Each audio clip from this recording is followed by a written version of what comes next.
Hi everyone. ఈ వీడియోలో నేను యాంగులర్‌లో రియాక్టివ్ ఫార్మ్స్ గురించి ఎక్స్‌ప్లెయిన్ చేస్తున్నా. సో, మనం యాంగులర్‌లో రియాక్టివ్ ఫార్మ్స్ కానీ, టెంప్లేట్ డ్రివెన్ ఫార్మ్స్ కానీ యూజ్ చేస్తున్నామనంటే దాని మీనింగ్ ఏంటి అనంటే, మనకి 2 క్లాసెస్ ఉంటాయి మెయిన్‌గా. ఫార్మ్ కంట్రోల్, ఫార్మ్ గ్రూప్ అనే 2 క్లాసెస్ ఉంటాయి. మనం ఈ 2 క్లాసెస్ యొక్క ఇన్‌స్టాన్సెస్ క్రియేట్ చేసి, అంటే ఫార్మ్ కంట్రోల్ యొక్క ఇన్‌స్టాన్స్‌ని క్రియేట్ చేసి మన ఫార్మ్‌లో సింగిల్ ఫీల్డ్‌కి బైండ్ చేయడం. నెక్స్ట్ ఫార్మ్ గ్రూప్ ఇన్‌స్టాన్స్‌ని క్రియేట్ చేసి, మన ఫార్మ్‌లో గ్రూప్ ఆఫ్ ఫీల్డ్స్ ఏవైతే ఉంటాయో వాటికి బైండ్ చేయడం. లేకపోతే కంప్లీట్ ఫార్మ్‌కి కానీ ఈ ఫార్మ్ గ్రూప్ ఇన్‌స్టాన్స్‌ని బైండ్ చేయడం. సో, టెంప్లేట్ డ్రివెన్ ఫార్మ్స్‌లో మనం మాన్యుయల్‌గా ఈ 2 క్లాసెస్‌కి ఇన్‌స్టాన్స్‌ని క్రియేట్ చేయము. Just NG model group directives use చేస్తాం. కానీ రియాక్టివ్ ఫార్మ్స్‌లో మనం ఏం చేస్తామనంటే, ఆ కాంపోనెంట్ యొక్క టైప్ స్క్రిప్ట్‌లో ఫార్మ్ కంట్రోల్ యొక్క ఇన్‌స్టాన్స్‌ని క్రియేట్ చేస్తాము. దాన్ని హెచ్‌టీఎంఎల్‌లో ఒక డైరెక్టివ్ ద్వారా బైండ్ చేస్తామనమాట. సో, ఇప్పుడు మనం ఈ 2 క్లాసెస్ ఇన్‌స్టాన్స్‌ని క్రియేట్ చేసి బైండ్ చేయడం ఎందుకు అనంటే, ఫార్మ్ కంట్రోల్‌కి కానీ, ఫార్మ్ గ్రూప్‌కి కానీ ఇన్‌స్టాన్స్ క్రియేట్ చేసి బైండ్ చేయడం ద్వారా మనం ఆ ఫార్మ్ స్టేట్‌ని మనం ఈజీగా హ్యాండిల్ చేయొచ్చు. ఈ ప్రాపర్టీస్ ద్వారా ఆ ఫార్మ్ ఫీల్డ్ యొక్క వాల్యూ కానీ, గ్రూప్ వాల్యూ కానీ, ఫార్మ్ కంప్లీట్ వాల్యూ కానీ, అండ్ ఫార్మ్ ఫీల్డ్ యొక్క స్టేటస్ టచ్‌డా, అన్‌టచ్‌డా, డర్టీయా, ప్రిస్టీనా ఇవన్నీ మనం తెలుసుకోవడానికి ఈ ప్రాపర్టీస్‌ని యూజ్ చేసి తెలుసుకోవాలి అనంటే మనం ఈ ఈ కంట్రోల్స్ అనే ఇన్‌స్టాన్సెస్‌ని క్రియేట్ చేయాలి. లేకపోతే ఫార్మ్ గ్రూప్ అనే ఇన్‌స్టాన్స్‌ని క్రియేట్ చేయాలి. సో, ఇప్పుడు మనం రియాక్టివ్ ఫార్మ్స్‌ని యూజ్ చేయాలి అనంటే, మనం ఫస్ట్ ఏం చేయాలి అనంటే, మనం ఏ కాంపోనెంట్‌లో అయితే రియాక్టివ్ ఫార్మ్‌ని యూజ్ చేద్దాం అని అనుకుంటున్నామో, ఆ కాంపోనెంట్ ఏ మాడ్యూల్‌కి సంబంధించిందో ఆ మాడ్యూల్‌కి వెళ్ళాలి. సో, మనకి బై డిఫాల్ట్ ఒక మాడ్యూల్ అనేది వస్తుంది యాంగులర్‌లో అదే యాప్ మాడ్యూలు. సో, నేనిప్పుడు ఉన్న మాడ్యూల్‌లోనే ఇక్కడ రియాక్టివ్ ఫార్మ్స్ అనే ఒక మాడ్యూల్ ఉంటుంది. దాన్ని ఇంపోర్ట్ చేసుకోవాలి. యాప్ మాడ్యూల్ అనేది ఒక మాడ్యూలు. అలాగే రియాక్టివ్ ఫార్మ్స్ అనేది ఇంకొక మాడ్యూలు. సో, ఈ రియాక్టివ్ ఫార్మ్స్ మాడ్యూల్ అనేది మనకి యాంగులర్ యొక్క లైబ్రరీలో ఉంటుంది. యాంగులర్ ఫ్రేమ్‌వర్క్ యొక్క లైబ్రరీలో క్రియేట్ చేసింది మాడ్యూలు. సో, దీన్ని మనం ఇంపోర్ట్ చేసుకోవాలి ఫస్టు. సో, ఆల్రెడీ ఇంపోర్ట్ అయింది. సో, ఇప్పుడు మనం ఇది ఇంపోర్ట్ చేసుకుంటున్నాం కదా! ఇక్కడేమో ఇంపోర్ట్ చేస్తున్నాము. మనం ఏ మాడ్యూల్‌నైతే ఇంపోర్ట్ చేస్తున్నామో దాన్ని మనం యూజ్ చేసుకోవాలి అనంటే ఇక్కడ ఇంపోర్ట్స్ అరే ఏదైతే ఉందో దాంట్లో కూడా మనం స్పెసిఫై చేయాలి. So, reactive forms module. So, ఫస్టేమో ఇక్కడ ఇంపోర్ట్ స్టేట్మెంట్ రాయాలి. అలా ఇంపోర్ట్ చేసుకున్నవి అన్నీ మనం యూజ్ చేసుకోవాల్సిన అవసరం లేదు. మనకి కావాల్సింది ఏదైతే ఉంటుందో దాన్ని యూజ్ చేసుకోవాలి కాబట్టి ఇక్కడ కూడా రాయాలి. ఇది ఫస్ట్ స్టెప్. నెక్స్ట్ ఏం చేయాలి అనంటే, మనం ఏ కాంపోనెంట్ యొక్క హెచ్‌టీఎంఎల్‌లో రియాక్టివ్ ఫార్మ్స్ కాన్సెప్ట్ యూజ్ చేయాలనుకుంటున్నామో, ఆ కాంపోనెంట్ యొక్క టైప్ స్క్రిప్ట్ ఫైల్‌లో మనం రియాక్టివ్ ఫార్మ్స్‌లో మెయిన్‌గా ఫార్మ్ కంట్రోల్, ఫార్మ్ గ్రూప్ ఇన్‌స్టాన్స్‌ని క్రియేట్ చేస్తాం. అంటే ఫార్మ్ కంట్రోల్ అనే ఒక క్లాస్ ఉంటుంది. ఫార్మ్ గ్రూప్ అనే ఒక క్లాస్ ఉంటుంది. ఆ 2 క్లాసెస్‌కి ఇన్‌స్టాన్సెస్‌ని క్రియేట్ చేయాలి. సో, మనకి సపోజ్ ఇప్పుడు మనకు ఒక కాంపోనెంట్ ఉంది. ఈ కాంపోనెంట్ అనేది ఏంటి? ఒక క్లాసు. దీనికి ఇన్‌స్టాన్స్‌ని క్రియేట్ చేయాలి అంటే ఖచ్చితంగా ఈ క్లాస్ అనేది మన దగ్గర అవైలబుల్‌గా ఉండాలి కదా! అలాగే మనం ఈ ఫార్మ్ గ్రూప్ అనేది ఫార్మ్ కంట్రోల్ ఇన్‌స్టాన్సెస్‌ని క్రియేట్ చేయాలి అనంటే వాటిని మనం ఇంపోర్ట్ చేసుకోవాలి. సో, అవి రియాక్టివ్ ఫార్మ్స్ మాడ్యూల్‌లో ఉంటాయి. దాన్ని మనం ఇంపోర్ట్ చేసుకుందాం. సో, ఇది ఫార్మ్ కంట్రోల్ క్లాస్‌ని ఇంపోర్ట్ చేసుకుంటున్నాం. ఆ క్లాస్‌ని ఇంపోర్ట్ చేసుకొని, ఆ క్లాస్ యొక్క ఆబ్జెక్ట్‌ని కానీ, అదే ఇన్‌స్టాన్స్‌ని క్రియేట్ చేస్తామనమాట. సో, ఇప్పుడు ఫార్మ్ కంట్రోల్ అయింది. నెక్స్ట్ అదే విధంగా ఫార్మ్ గ్రూప్ కూడా ఉంటుంది. దాన్ని కూడా మనం ఇంపోర్ట్ చేసుకోవాలి. అదొక క్లాస్. ఈ 2 క్లాసెస్‌ని ఇంపోర్ట్ చేసుకున్నాక మనం ఏం చేయాలి అనంటే, ఫార్మ్ కంట్రోల్ ఇన్‌స్టాన్స్‌ని క్రియేట్ చేయాలి. దానికొక నేమ్ ఇవ్వాలి. ఆ నేమ్‌ని మనం హెచ్‌టీఎంఎల్‌లో బైండ్ చేయాలి. సో, మనం ఏదైనా ఒక క్లాస్‌కి ఒక ఇన్‌స్టాన్స్ అంటే ఆబ్జెక్ట్‌ని క్రియేట్ చేయాలంటే ఏమిస్తాము? న్యూ అనే కీవర్డ్ ఇచ్చి ఆ క్లాస్ నేమ్ ఇస్తాం. So, new form control of అనేది ఒక క్లాసు. న్యూ అని చెప్పి ఫార్మ్ కంట్రోల్ ఇచ్చాం. సో, ఇక్కడ నేను ఏమిస్తున్నాననంటే యూజర్ నేమ్ అనే ఒక ప్రాపర్టీ ఇస్తున్నా. ఆ ప్రాపర్టీకి నేను ఫార్మ్ కంట్రోల్ ఇన్స్టెన్స్ ఏదైతే ఉందో దాన్ని అసైన్ చేస్తున్నా. సో, ఇక్కడ మనకి ఏం జరిగిందనంటే ఫార్మ్ కంట్రోల్ అనే ఒక కన్‌స్ట్రక్టర్ ఫంక్షన్ ద్వారా ఫార్మ్ కంట్రోల్ అనే క్లాస్‌కి ఆబ్జెక్ట్‌ని క్రియేట్ చేసాము. దాన్ని యూజర్ నేమ్ అనే ప్రాపర్టీకి బైండ్ చేసాం. సో, ఇలా చేసిన తర్వాత మనం దీన్ని మన టెంప్లేట్‌లో యూజ్ చేయాలి అనంటే ఒక డైరెక్టివ్ ఉంది. సో, ఇదేంటంటే just form control instance. Form control ఇన్స్టాన్స్‌ని మనం సింగిల్ ఫార్మ్ ఫీల్డ్‌కి బైండ్ చేయగలుగుతాం. సో, సింగిల్ ఫార్మ్ ఫీల్డ్ ఒకటి క్రియేట్ చేద్దాం. సో, నేనిక్కడ ఫార్మ్ ట్యాగ్‌ని తీసుకుంటున్నా. ఈ ఫార్మ్ ట్యాగ్ లోపల ఒక ఇన్‌పుట్ ఫీల్డ్‌ని రాస్తున్నా. Input type text. User name. And దీనికి క్లాస్ ఇస్తున్నా. Bootstrap class. Form control W50 M2 అని ఇస్తున్నా. సో, ఇప్పుడు మనకి ఒక ఫార్మ్ ఫీల్డ్ అనేది వచ్చింది. ఇది నార్మల్ ఫీల్డ్. ఇప్పుడు మనం ఈ ఫార్మ్ ఫీల్డ్ ఏదైతే ఉందో దానికి ఈ ప్రాపర్టీస్ అన్నీ మనం యాక్సెస్ చేసుకోవాలి అనంటే అప్పుడు మనం ఏం చేయాలంటే రియాక్టివ్ ఫార్మ్స్‌లో అయితే ఇక్కడ ఇది ఏ నేమ్ అయితే ఉందో ఫార్మ్ కంట్రోల్ ఇన్స్టాన్స్‌ని క్రియేట్ చేసి ఏ వేరియబుల్‌కైతే అసైన్ చేసామో ఆ వేరియబుల్ నేమ్‌ని ఏ ఫీల్డ్‌కైతే మనం బైండ్ చేయాలనుకుంటున్నామో అక్కడ ఒక డైరెక్టివ్ ఉంటుంది. అదేంటి అనంటే ఫార్మ్ కంట్రోల్ నేమ్.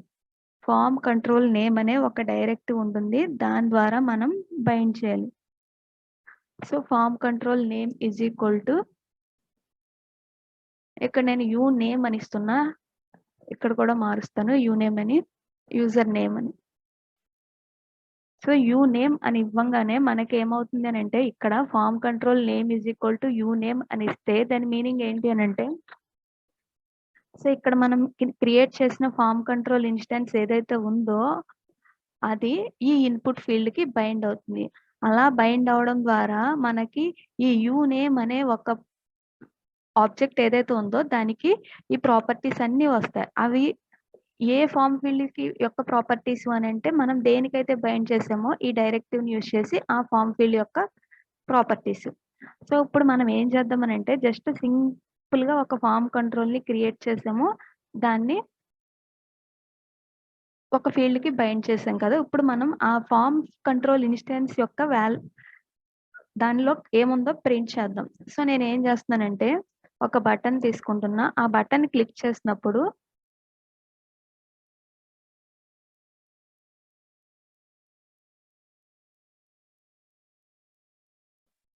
నా ఫార్మ్ కంట్రోల్ ఇన్స్టాన్స్ ఏదైతే ఉందో దాన్ని కన్సోల్‌లో ప్రింట్ చేసి చూద్దాము.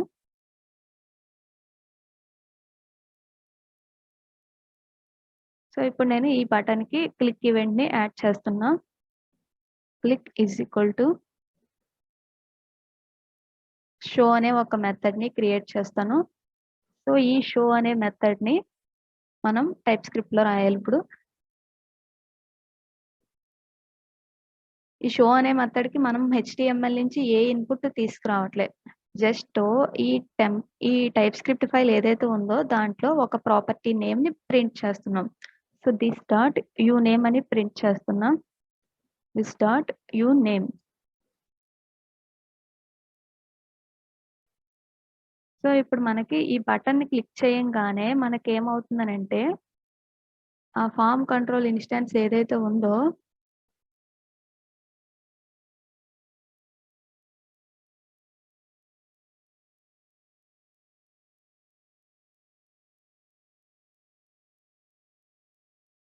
సో, ఇక్కడ మనకి ఎర్రర్ వచ్చింది. ఎందుకు అనంటే మనం యాంగులర్‌లో డైరెక్ట్‌గా ఫార్మ్ కంట్రోల్ ఇన్స్టాన్స్‌ని క్రియేట్ చేసి ఒక ఇన్‌పుట్‌కి బైండ్ చేయలేము. మనం ఏం చేయాలి అనంటే ఫార్మ్ కంట్రోల్ ఇన్స్టాన్స్‌తో పాటు ఫార్మ్ గ్రూప్‌ని కూడా బైండ్ చేయాలి. ఓన్లీ ఫార్మ్ కంట్రోల్ ఇన్స్టాన్స్‌ని బైండ్ చేస్తే మనకి ఎర్రర్ వస్తుంది. సో, మనం ఫార్మ్ గ్రూప్ ఇన్స్టాన్స్‌ని క్రియేట్ చేయడం అంటే ఏంటి? ఇక్కడ నేను లాగిన్ అనే ఒక వేరియబుల్‌ని తీసుకుంటున్నా ప్రాపర్టీ నేము. దానికి ఫార్మ్ గ్రూప్ అనే ఇన్స్టాన్స్‌ని క్రియేట్ చేస్తున్నా. మనం ఫార్మ్ గ్రూప్ అనే ఇన్స్టాన్స్‌ని క్రియేట్ చేసాము అనంటే దాని మీనింగ్ ఏంటి అనంటే ఆ ఫార్మ్ గ్రూప్ ఇన్స్టాన్స్‌కి మనం మల్టిపుల్ ఫార్మ్ కంట్రోల్స్‌ని పాస్ చేయాలి. అవి ఎన్నైనా అవ్వచ్చు. సో, ఇప్పుడు మనం ఒకటే ఒకటి క్రియేట్ చేసాం కాబట్టి సేమ్ దాన్నే మనం ఇద్దాం.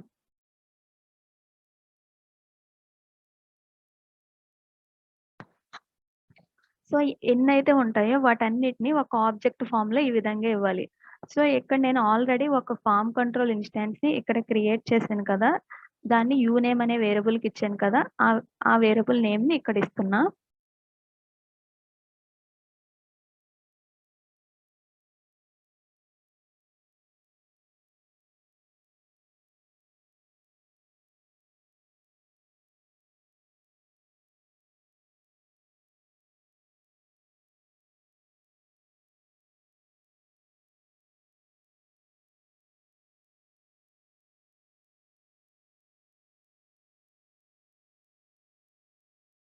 సో, ఇక్కడ మనకి ఇలా చేస్తే ఎర్రర్ వస్తుంది. సో, మనం ఏం చేయాలి అనంటే ఈ ఫార్మ్ గ్రూప్ ఇన్‌స్టాన్స్‌ని క్రియేట్ చేసేటప్పుడు ఈ గ్రూప్‌లోనే ఒక ఆబ్జెక్ట్ ఫార్మ్‌లో ఎన్ని ఫార్మ్ కంట్రోల్స్ అయితే మనం క్రియేట్ చేయాలి అని అనుకుంటున్నామో అన్నిటిని ఈ విధంగా ఇవ్వాలి.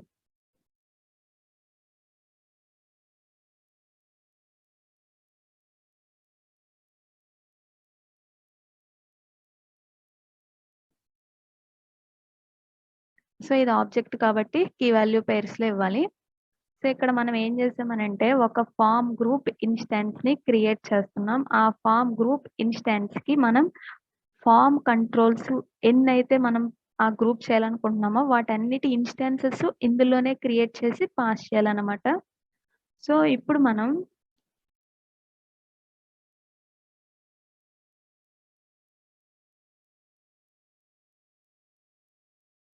ఒకే ఒక్క ఫార్మ్ కంట్రోల్‌ని క్రియేట్ చేసాము ఇన్‌స్టాన్స్‌ని.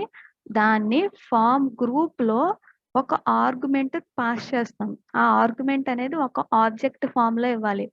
ఆ ఆబ్జెక్ట్‌లో మనం ఎన్ని ఫార్మ్ కంట్రోల్స్ అయితే గ్రూప్ చేయాలనుకుంటున్నామో వాటన్నిటిని ఇన్‌స్టాన్సెస్ క్రియేట్ చేసి పాస్ చేయాలి. సో, వాటన్నిటిని ఇన్‌స్టాన్సెస్ క్రియేట్ చేయడం అంటే న్యూ అని చెప్పి ఫార్మ్ కంట్రోల్ అని ఇవ్వాలి. దాన్ని మనం ఒక వేరియబుల్‌కి పాయింట్ ఔట్ చేయాలి. ఒక ప్రాపర్టీ నేమ్‌తో పాయింట్ ఔట్ చేయాలి. సో, యూనేమ్ అని ఇచ్చాను. ఇప్పుడు నాకు మల్టిపుల్ ఫార్మ్ కంట్రోల్స్ కావాలి అనంటే నేను మళ్ళీ ఇంకొక ఫార్మ్ కంట్రోల్ తీసుకుంటాను. సేమ్ అలానే దాన్ని ఒక ప్రాపర్టీకి అసైన్ చేస్తున్నట్టుగా ఇవ్వాలనమాట. సో, ఇక్కడ నేను పాస్‌వర్డ్ అని ఇస్తున్నా. సో, ఇక్కడ నేను ఒక ఫార్మ్ గ్రూప్‌ని క్రియేట్ చేశాను. ఆ ఫార్మ్ గ్రూప్ యొక్క ఇన్‌స్టాన్స్ ఏదైతే ఉందో దానికి 2 ఫార్మ్ కంట్రోల్స్‌ని పాస్ చేస్తున్నా. సో, 2 ఫార్మ్ కంట్రోల్స్‌ని పాస్ చేస్తున్నాననంటే 2 ఫార్మ్ కంట్రోల్ ఇన్‌స్టాన్సెస్‌ని క్రియేట్ చేయాలి. సో, మనం ఎప్పుడైనా ఫార్మ్ గ్రూప్ ఇన్‌స్టాన్స్‌ని క్రియేట్ చేయాలి అనంటే ఖచ్చితంగా దాంట్లో ఫస్ట్ ఆర్గ్యుమెంట్ అనేది ఒక ఆబ్జెక్ట్ ఉంటుంది. ఆ ఆబ్జెక్ట్‌లో మనం ఎన్ని ఫార్మ్ కంట్రోల్స్‌నైనా ఈ విధంగా పాస్ చేయొచ్చు. సో, ఇప్పుడు మనం ఏం చేసాము, ఒక ఫార్మ్ గ్రూప్ ఇన్‌స్టాన్స్‌ని క్రియేట్ చేసాం కదా! ఆ ఫార్మ్ గ్రూప్ ఇన్‌స్టాన్స్‌ని మనం ఈ ఫార్మ్‌కి కానీ, లేకపోతే ఒక డివ్ తీసుకొని దాన్ని ఫార్మ్ గ్రూప్ కింద బైండ్ చేయొచ్చు. లేకపోతే ఈ కంప్లీట్ ఫార్మ్‌నే ఒక గ్రూప్ కింద బైండ్ చేయొచ్చు. సో, ఫార్మ్ గ్రూప్ ఇన్‌స్టాన్స్‌ని బైండ్ చేయాలి అనంటే ఒక డైరెక్టివ్ ఉంది ఫార్మ్ గ్రూప్ అని. ఈ ఫార్మ్ గ్రూప్‌కి మనం బైండ్ చేయాలి. So, login. సో, ఇప్పుడు మనం థిస్ డాట్ షో అనే ఈ మెథడ్ ఈ క్లాస్‌లో షో అనే మెథడ్‌లో మనం డైరెక్ట్‌గా యూజర్ నేమ్‌ని కాకుండా ఈ లాగిన్ అనేది ఏదైతే ఉందో దాన్ని ప్రింట్ చేస్తున్నాం ఇప్పుడు.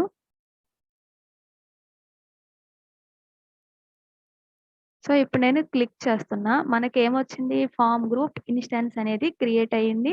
ఈ ఫార్మ్ గ్రూప్ ఇన్‌స్టాన్స్‌లో మనకి కంట్రోల్స్ అనే ఒక ఆబ్జెక్ట్ ఉంది. ఆ ఫార్మ్ గ్రూప్‌లో మనం ఎన్నైతే కంట్రోల్స్ ఆబ్జెక్ట్స్ క్రియేట్ చేసామో అవన్నీ మనకి ఈ విధంగా వస్తాయి.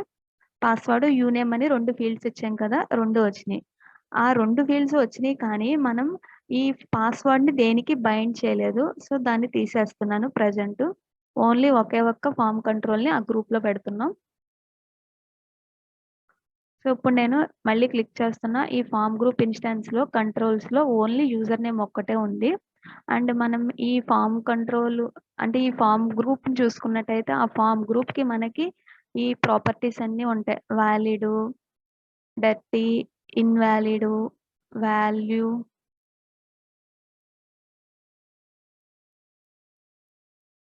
వాల్యూ ఇలా ఉంటాయి ఇవన్నీ.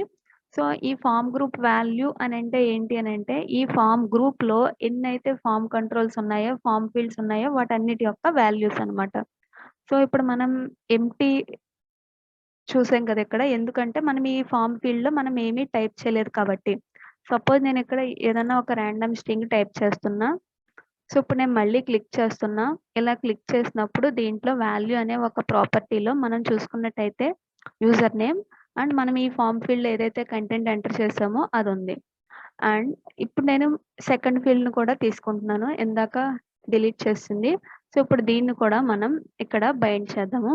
ఇంకొక ఇన్‌పుట్ ఫీల్డ్ తీసుకొని. అండ్ ఇక్కడ ఫార్మ్ కంట్రోల్ నేమ్ మనం ఏమివ్వాలి అనంటే పాస్వర్డ్ అని ఇవ్వాలి. మనం ఆ ఫార్మ్ కంట్రోల్ ఇన్‌స్టాన్స్‌ని ఇక్కడ బైండ్ చేస్తాం కాబట్టి ఇక్కడ పాస్వర్డ్ అని ఇవ్వాలి. అక్కడ ఏదైతే నేమ్ ఇస్తామో సేమ్ ఇక్కడ కూడా అదే విధంగా ఇవ్వాలి.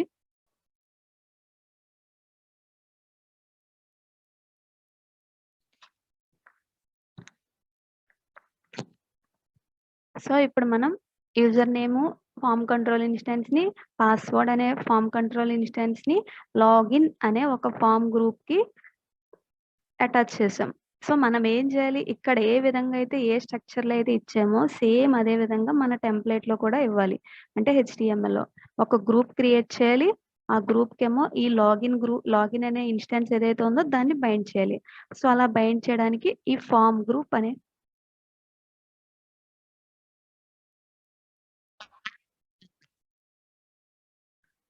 సో, ఆ ఫార్మ్ గ్రూప్ ఇన్‌స్టాన్స్ ఏదైతే ఉందో దాన్ని మనం ఫార్మ్ గ్రూప్ డైరెక్టివ్‌తో బైండ్ చేస్తాం. సో, ఈ డైరెక్టివ్ ఈజ్ ఈక్వల్ టు ఇక్కడ మనం ఈ ఫార్మ్ గ్రూప్ అనే ఒక డైరెక్టివ్ ఇస్తున్నాం. ఆ డైరెక్టివ్ ఈజ్ ఈక్వల్ టు మనం టైప్ స్క్రిప్ట్ ఫైల్‌లో ఏ వేరియబుల్ నేమ్‌లో అయితే ఆ ఫార్మ్ గ్రూప్ ఇన్‌స్టాన్స్‌ని అసైన్ చేసామో దాని నేమ్ అనేది ఇవ్వాలి. నెక్స్ట్ అదే ఫార్మ్‌లోనే మనం ఎన్ని ఫార్మ్ కంట్రోల్స్ అయితే క్రియేట్ చేసామో ఆ ఫార్మ్ కంట్రోల్ ఫీల్డ్‌ని ఒక్కొక్క దాన్ని దేనికి బైండ్ చేయాలో ఆ ఇన్‌పుట్ ఫీల్డ్ దగ్గర ఈ ఫార్మ్ కంట్రోల్ నేమ్ అనే ఒక డైరెక్టివ్‌ని యూజ్ చేయాలి. సో, ఈజ్ ఈక్వల్ టు అని చెప్పి ఇక్కడ మనం ఏ నేమ్స్ అయితే ఇస్తున్నామో ఆ విధంగానే స్ట్రక్చర్ అనేది ఉండాలి. లాగిన్ అనేది ఫార్మ్ గ్రూప్. యూజర్ నేమ్ అనేది ఒక ఫార్మ్ కంట్రోల్ అండ్ పాస్వర్డ్ అనేది ఒక ఫార్మ్ కంట్రోల్. సో, ఈ విధంగా ఇస్తే మనకి ఒక స్ట్రక్చర్డ్ వేలో ఒక ఫార్మ్ గ్రూప్ అనేది క్రియేట్ అవుతుంది. దాంట్లో మల్టిపుల్ ఫార్మ్ కంట్రోల్స్ ఉంటాయి. ఇప్పుడు మనం ఆ ఫార్మ్ స్టేట్ అనేది ఈజీగా హ్యాండిల్ చేయొచ్చు. సో, ఇప్పుడు నేను this dot login dot value అని ఇస్తే మనకి ఆ ఫార్మ్ గ్రూప్ అనేది వాల్యూలంటే మనకి ఈ ఫార్మ్ గ్రూప్‌లో ఎన్నైతే ఫార్మ్ కంట్రోల్స్ ఉంటాయో వాటన్నిటి యొక్క వాల్యూస్ అనేవి కీ వాల్యూ పెయిర్స్‌లో వస్తాయి. సో, నేనప్పుడు ఫస్ట్‌ది యూజర్ నేమ్ సంథింగ్ ఎంటర్ చేస్తున్నాను.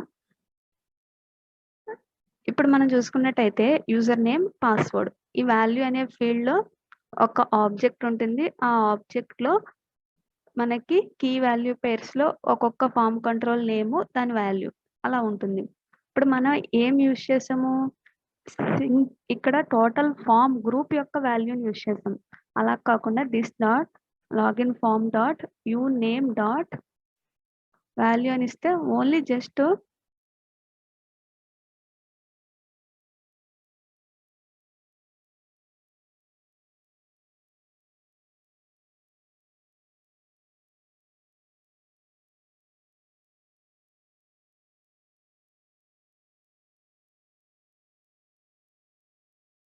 So login dot controls dot uname అని ఇవ్వాలి.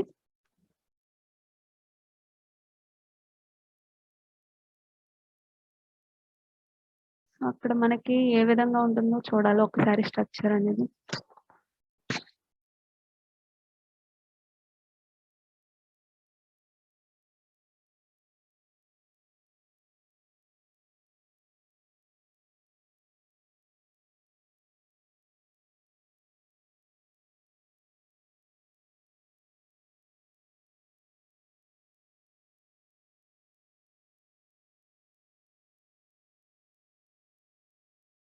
సో, ఇక్కడ మనకి కంట్రోల్స్ అనే ఆబ్జెక్ట్‌లో